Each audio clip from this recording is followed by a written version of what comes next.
우리 사회 곳곳에 감춰져 있는 환부를 도려내는데 결정적인 역할을 하는 내부 고발. 청구자의 명단과 비리 내용이 외부로 유출됐습니다.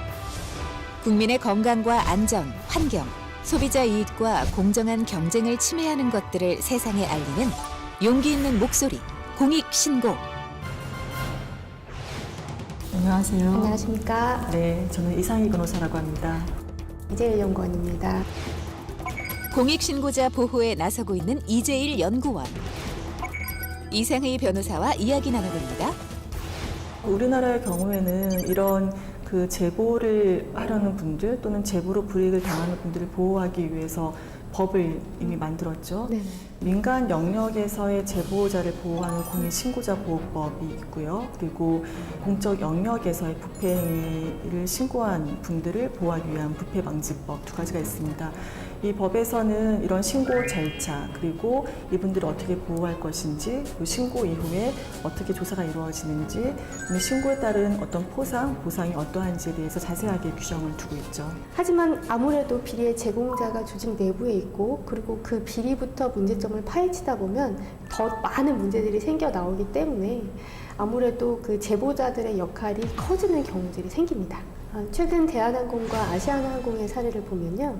가면을 쓰고 시위에 나서고 그리고 인터뷰에 임하는 것을 볼 수 있는데요.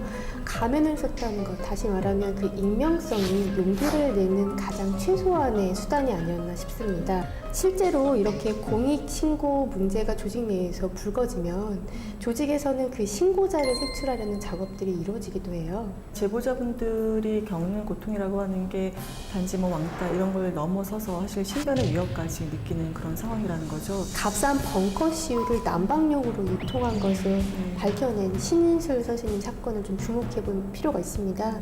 이 사건은 처음에 부산 국세청에 신고가 된 사건인데요. 동울산 세무서, 울산지검으로 1년간 계속 이관이 됩니다. 그리고 이 검찰 조사를 2달 동안 4번이나 받으시고 이런 상황이 계속 이어지면서 이분의 신변이 노출이 되고 안타깝게도 한 5개월 동안 도피 생활을 하실 수밖에 없었어요.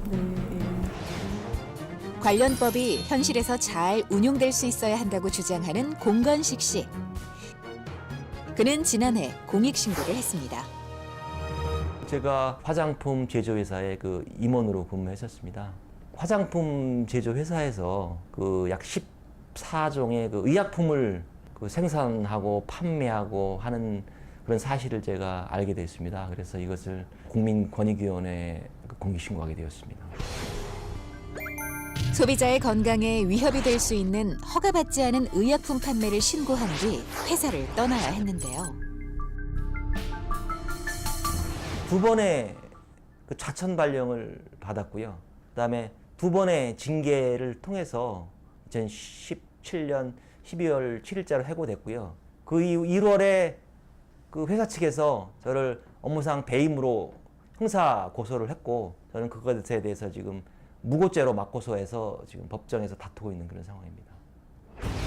실제로 공익신고자의 60.4%는 파면, 해임 등 중징계, 26.9%는 민형사상 소송을 당했습니다. 공익신고 후 신분이 드러나 우울증과 자살 충동을 느낀 사람들도 많았는데요. 공익신고자 보호 방법의 비밀 보장이 최우선으로 꼽히는 이유입니다.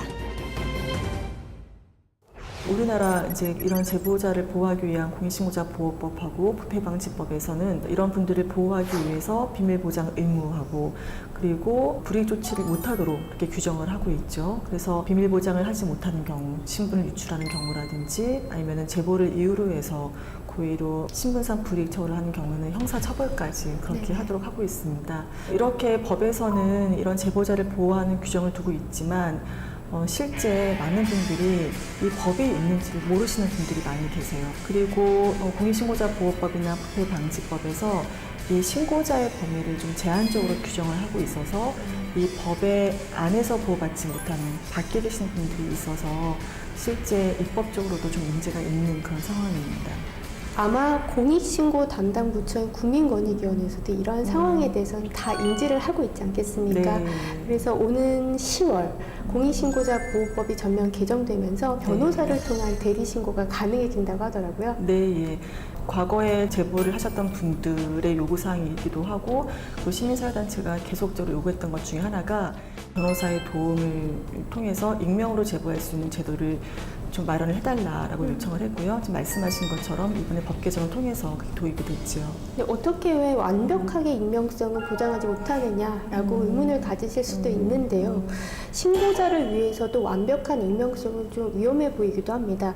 왜냐하면 그 신고 이후에 받을 수 있는 보상금이나 포상금의 지급 문제라든지 혹은 신고자 보호 또는 지원의 문제에 있어서는 신고자의 신분이 꼭 있어야만 가능한 조건이기 때문에 그렇습니다.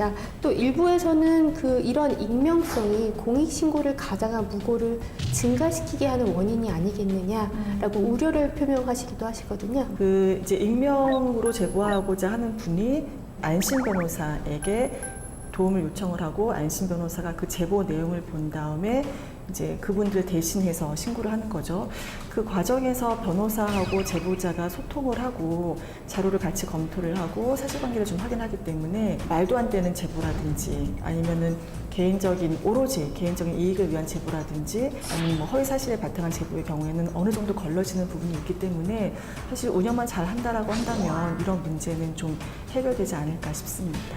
우리나라 공익 제보 관련된 법률은 비교적 잘 정비가 되어 있는데 이분들이 가장 힘들어하는 게 소송 비용이거든요. 네. 그리고 또 오랫동안 불이익 처분을 당하면서 생긴 트라우마가 있고 여기에 대해서 이제 병원비도 많이 나가고 이런 필요 비용 같은 경우에는 지원할 수 있게 되어 있는데 그 제도를 좀 확실하게 집행하는 것이 필요하다라고 생각을 합니다. 네네. 이러한 제도의 마련 그리고 운용과 더불어서 함께해야 할 것이 공익신고의 필요성에 대한 홍보 그리고 인식 개선이 아닐까 싶습니다. 그래서 많은 지자체들이 공익신고를 활성화하는 데 노력을 기울이고 있고요. 경기도 역시 익명신고가 가능한 온라인 공익신고센터 그리고 도지사 및 감사실 직통 한라인을 설치를 해서 신고 채널을 다양화할 예정이라고 합니다.